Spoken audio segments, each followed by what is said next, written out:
Basically, I think the reason why I moved to Hamilton is because Hamilton's a model railway town. I've always wanted to be one of those little people, you know, the plastic people in the model railway. And that's what I am as I walk around in Hamilton. The beautiful thing about Hamilton is it was a used train set, right? So somebody bought it at a garage sale, and some of the buildings were cracked and broken, and you know, kids played with it with food on their fingers, and, you know, but nobody's ever cleaned them up. And I look around and I see those buildings, and it's like beautiful. I think really it was my uncle. I have my uncle Johannes Moral, is an artist in Halliburton, and I always loved his paintings. He did oil paintings, but he did buildings. So sitting on his knee, he would have a sketchbook, and he would draw a building from memory. And quite often windmills. I'll never forget an art opening that he had. And he had this great green tweed jacket. And I remember seeing him with his big beard. He had a big, gigantic beard like yours. And I just wanted to be him. It's funny because you see always, because I notice little details, how rusty those little joints are. And I think, one day, good storm, and that's, you know. Down it comes. Some poor scooter going by. Yeah. Bang. I mean, I spend my nights searching through artists' pictures of buildings and pen and ink drawings, and I never really have one method. I change all the time because I've got such a bad memory. I couldn't go back to certain things. It's just like playing guitar. I got to start all over again every time. I have this problem with cross-hatching. And it's like, I admire artists who can cross-hatch. I found bricks as my answer to it, especially for the pen and inks. Just discovering or rediscovering using different thicknesses of ink give me that shadow without putting lines through it. Because I also cross-hatching, I find is unnatural. And also, that's the other thing about bricks, is it's my cheat for perspective. Right.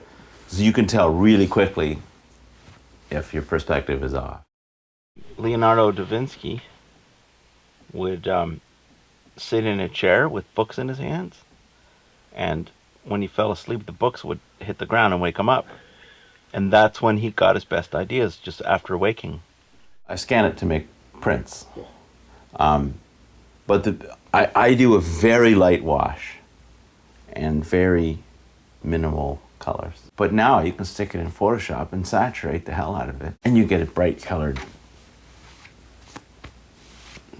piece of work. Whatever you want. You get whatever you want out of it. Yeah. Yeah. And I love that. Again, it's very, very light, and because it's so large, one of the things I like to do is sort of a larger painting where I'm planning on making smaller prints, because then it makes the details even finer, you know?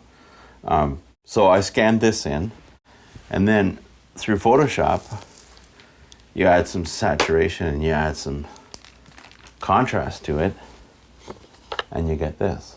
You can hardly tell in that one, but in this one you can see the shadow under the fender. It magically brings that out. It's very subtle and light in the original, but it really emphasizes that. The printer's just like another one of my pens. The beautiful thing is if you screw up your watercolor, if you screw up your pen and ink, or no, your watercolor, like, and it looks like crap, you just print another one.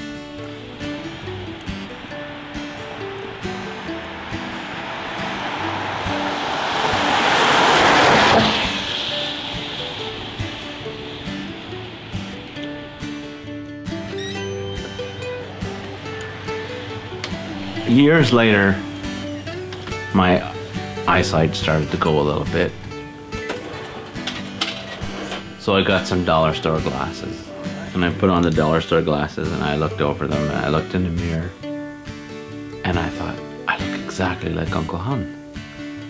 And I remember thinking, with these glasses, and I was doing doodling and different art and stuff, but nothing serious. And I thought, I wonder if I can do buildings like my uncle. So I did my first building, and it was a windmill, I think. And it's amazing, it came out of me, and I could do it. I was so surprised. And I've been doing them ever since.